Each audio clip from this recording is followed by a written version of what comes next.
Hi, I'm Ron Jesiolowski. I've been a fine artist pretty much my whole life, which is well over 60 years at this point, but a professional fine artist for certainly around 45 or 50 years at that. Recently, over the last 5 years, I've been teaching at a couple of local universities, fine art, drawing, painting, printmaking, pastels, pen and ink, the likes of any two-dimensional artwork.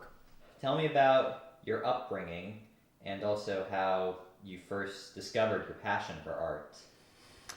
Well, I was brought up in not too wealthy of a family, relatively on the cusp of poverty, and in the back streets of Lawrenceville in Pittsburgh, Pennsylvania suburbs. My parents were focused on both my brother and I, and my brother going off into dance school and acrobat and acting school.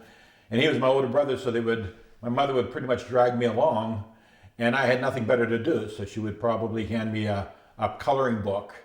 So at the age of 4 or 5, I was always coloring and drawing while I was on these shows with my brother and my mother. And I think that's kind of where I started getting involved in artwork. And I started recognizing that people wanted my artwork. All of my peers pretty much wanted my artwork after the end of art class. So I started realizing more and more that this art thing gave me a lot of recognition. So I kept on drawing and then getting in painting and taking additional art classes. And my art teachers in high school and junior high were really, really supportive. They recognized that I really kind of blossomed, I think, in junior high and high school with my art, and I pretty much became obsessed with it. Tell me about how you became an art professor and an art teacher. So after 40 some years in business, I just thought that I was getting tired of business. I wanted to focus more on my artwork.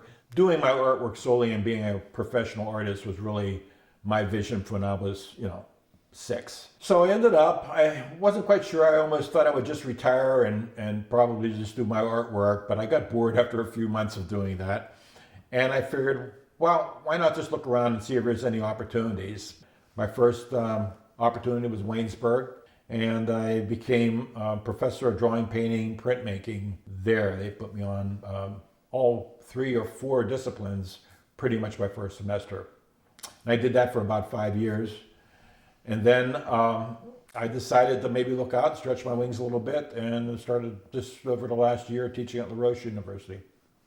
So tell me about some of the art that you do now and more recently. So I have a piece called The Resurrection of the Cathode Ray Tube. The cathode ray tube is old technology. It's a TV, but it's a TV from the days past. And what I'm saying is the media, and there's so many false prophets out there in the media, how they're brainwashing us to believe in a certain God or a certain way of living or a certain way of praising or prayer.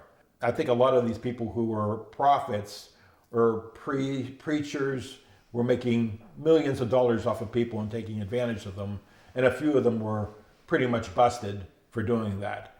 And so I needed to get that out of my system and say, you can't always trust what you see on TV or the internet, right? And kind of believe more in your soul and believe personally what's important to you as a human being. Again, it's hard to believe what you see on TV or the internet, but there's a piece I have called Carnival of Anarchy, which speaks to pretty much the carnival of characters being brought into our political environment. No matter which side of the fence you're on, it's hard to believe one side or the other based on the media you watch or the people who are playing the parts. So there's a couple pieces I have where Carnival of Anarchy speaks kind of a typical carnival scene that speaks to the chaos and insanity that's going on, right, by the characters that they're playing. Jugglers and magicians. I thought they were just really appropriate metaphors or symbols for the gamesmanship that takes on in a political environment. I'll leave you with this. Why do you think art and creativity is so important to our society? We all get very, very stressed out nowadays, and it's nice to have a way of expressing. So those who are interested in getting into art, we all have this in our own kind of way, right? Some of us are dance, some of us are theater, some of us are filmmakers. It's all a way of getting your creativity out, and you all probably, if you experience that, you understand what I'm talking about. You need to get these strong feelings out and documented. And to me, it's just a matter of getting positive energy or helping communicate or helping open people's minds with my work.